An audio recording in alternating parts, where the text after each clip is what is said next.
mon tableau? Attendez-moi! Vous êtes où?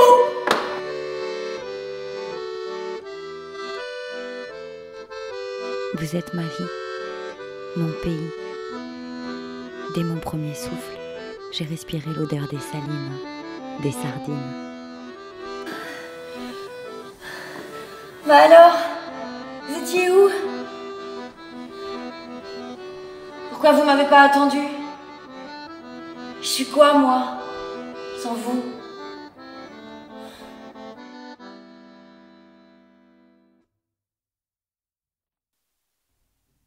Comme une conque immense ouverte au bord des eaux. En Cornouailles est en port, il y vient sans bateau. Un sable jaune et fin couvre ses côtes plates. Mais un infect amas de rogues, de morgates, d'ossements de poissons sur le rivage éparse, la saumure qui filtre entre les deux remparts soulève tous les sens quand cette odeur saline arrive aux voyageurs qui tournent la colline. Laissant derrière lui les taillis de Melvin, la belle lande d'or qui parfume la veine, et ces mouvants aspects de plaine, de montagne, que déroulent sans fin nos sauvages campagnes. Plus de batteurs de seigle ici, plus de faucheurs, mais des canots chargés de mousse, de pêcheurs partant et revenant avec chaque marée. Et sur les quais du port, versant à leur rentrée des sardines en tas, des concres, des merlus, des homards cuirassés, de gros crabes velus et du fond des paniers, 1000 genres énormes, de toutes les couleurs et de toutes les formes, avec leurs œils vitreux et leurs museaux béants. Tous enfants monstrueux du grand monstre océan. Aussitôt le prostier les sèche, les empile. Et quand leur grasse chair a dégorgé son huile, de Nantes à Morlaix, cherchant des acheteurs, on voit bondir sur mer les hardis caboteurs.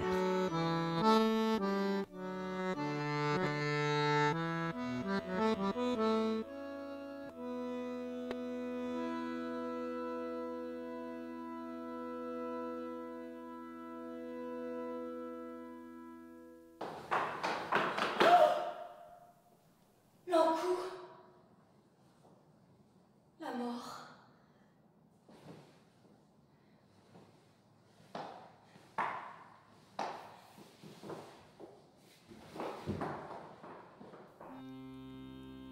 C'était un soir, en juin, dans le temps qu'on laisse les chevaux dehors toute la nuit.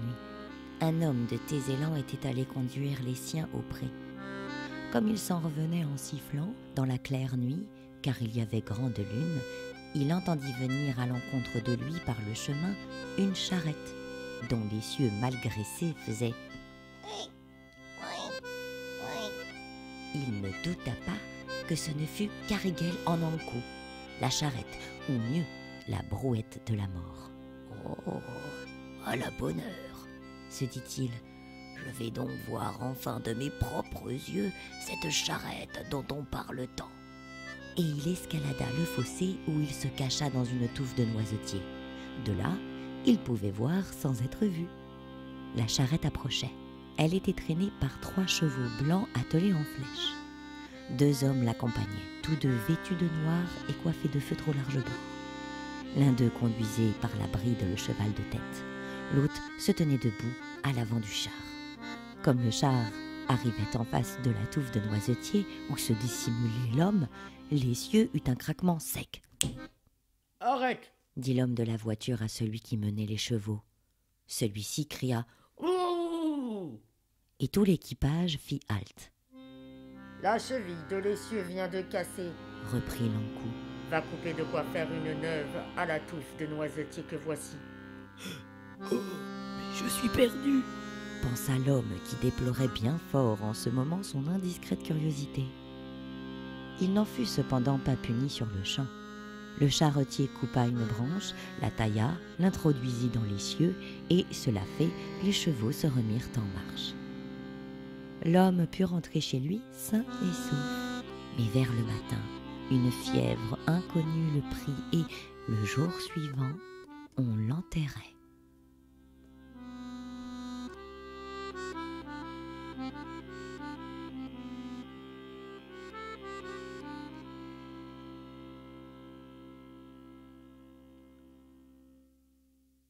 Nous étions 2, nous étions 3, nous étions 2, nous étions 3, nous étions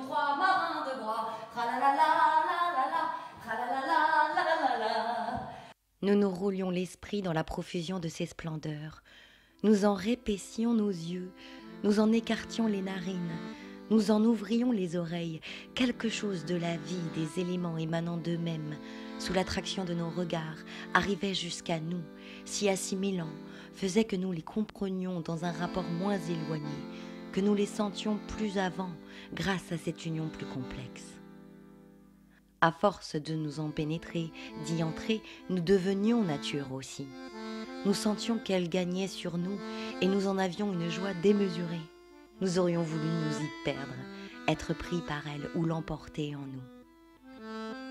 Ainsi que dans les transports de l'amour, on souhaite plus de mains pour palper, plus de lèvres pour baiser, plus d'yeux pour voir, plus d'âme pour aimer, nous étalant sur la nature dans un hébétement plein de délire et de joie, nous regrettions que nos yeux ne pussent aller jusqu'au sein des rochers, jusqu'au fond des mers, jusqu'au bout du ciel, pour voir comment poussent les pierres, se font les flots, s'allument les étoiles, que nos oreilles ne puissent entendre graviter dans la terre la formation du granit, la sève pousser dans les plantes, les coraux rouler dans les solitudes de l'océan, et dans la sympathie de cette effusion contemplative, nous eussions voulu que notre âme, irradiant partout, allât vivre dans toute cette vie pour revêtir toutes ses formes, durer comme elle, et se variant toujours pousser au soleil de l'éternité ses métamorphoses.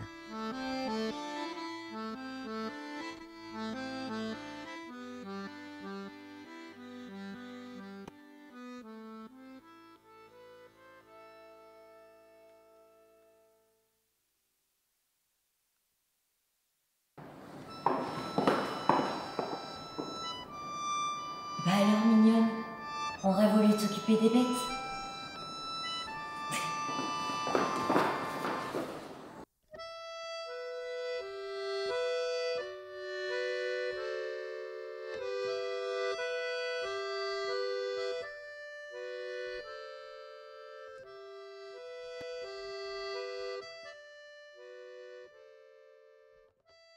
Ô maison du moustoir, combien de fois dans la nuit, ou quand j'erre le jour dans la foule et le bruit, tu m'apparais. Je vois les toits de ton village, baignés à l'horizon dans des mers de feuillage, une grêle fumée au-dessus, dans un champ, une femme de loin appelant son enfant, ou bien un jeune pâtre assis près de sa vache, qui, tandis qu'indolente, elle paie à la tâche, entonne un air breton si plaintif et si doux, qu'en le chantant ma voix vous ferait pleurer tous. Oh, les bruits, les odeurs, les murs gris des chaumières, le petit sentier blanc et bordé de bruyères, tout rené comme au temps où, pieds nus, sur le soir, j'escaladais la porte et courais au moustoir. Et dans ces souvenirs où je me sens revivre, mon pauvre cœur troublé se délecte et s'enivre. Aussi, sans me lasser, tous les jours je revois le haut des toits de chaume et le bouquet de bois, au vieux puits la servante allant remplir ses cruches, et le courtil en fleurs où bourdonnent les ruches, et l'air, et le lavoir, et la grange, en un coin les pommes par monceaux et les meules de foin, les grands bœufs étendus aux portes de la crèche, et devant la maison un lit de paille fraîche. Et j'entre, et c'est d'abord un silence profond, une nuit calme et noire. Aux poutres du plafond, un rayon de soleil seul barde sa lumière, et tout autour de lui fait danser la poussière. Chaque objet cependant s'éclaircit. À 2 pas, je vois le lit de chêne et son coffre, et plus bas, vers la porte en tournant, sur le bahut énorme, pêle-mêle, bassin, vase de toutes formes, pain de seigle, laitage, écuelle de noyer. Enfin, plus bas encore, sur le bord du foyer, assise à son rouet près du grillon qui crie, et dans l'ombre filant, je reconnais Marie. Et sous sa jupe blanche arrangeant ses genoux, avec son doux parler, elle me dit « Ah, c'est vous !» Oh, je commence à avoir faim, moi. Bara! Ah non. Gouine?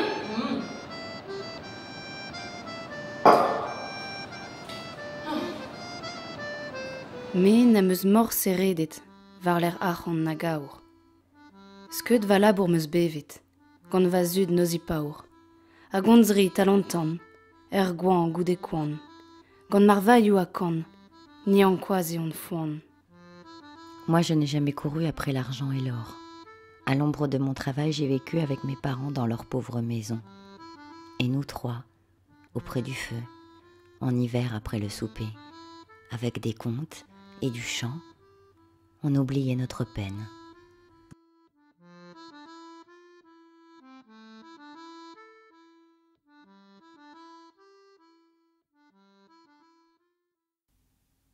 La falaise était haute, si haute qu'on en avait presque peur quand on levait la tête. Elle vous écrasait de sa placidité formidable, et elle vous charmait pourtant, car on la contemplait malgré soi et les yeux ne s'en lassaient pas. La marée baissait, il fallait pour passer attendre le retrait des vagues. Nous les regardions venir. Elles écumaient dans les roches à fleur d'eau, tourbillonnaient dans les creux, sautaient comme des écharpes qui s'envolent, retombaient en cascades et en perles, et dans un long balancement ramenaient à elles leurs grandes nappes vertes. Quand une vague s'était retirée sur le sable, aussitôt les courants s'entrecroisaient, en fuyant vers des niveaux plus bas. Les varèches remuaient leurs lanières gluantes, l'eau débordait des petits cailloux, sortait par les fentes des pierres, faisait 1000 clapotements, 1000 jets. Le sable trempé buvait son onde et, se séchant au soleil, blanchissait sa teinte jaune.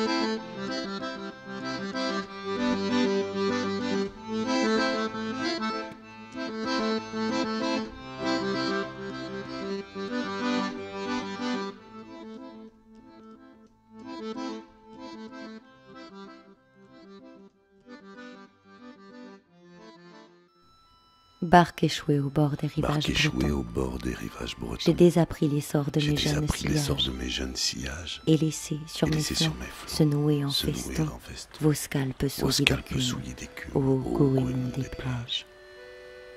Il ne m'apporte plus si d'autres les refont. Mes croisières d'antan, mes belles odyssées, promises au lent trépas des carènes blessées. J'abandonne le large à celles qui s'en vont. Ni l'aile des courriers que le matin soulève, ni les mois de la mer sous un vierge soleil ne peuvent, dans mon être à la tombe pareille, faire soudre un regret ou tressaillir un rêve. Je vois partir mes sœurs à la pointe du jour. Je les vois revenir aux premières étoiles, sans envier le chant que couche dans leur toile, la fièvre du départ et l'orgueil du retour.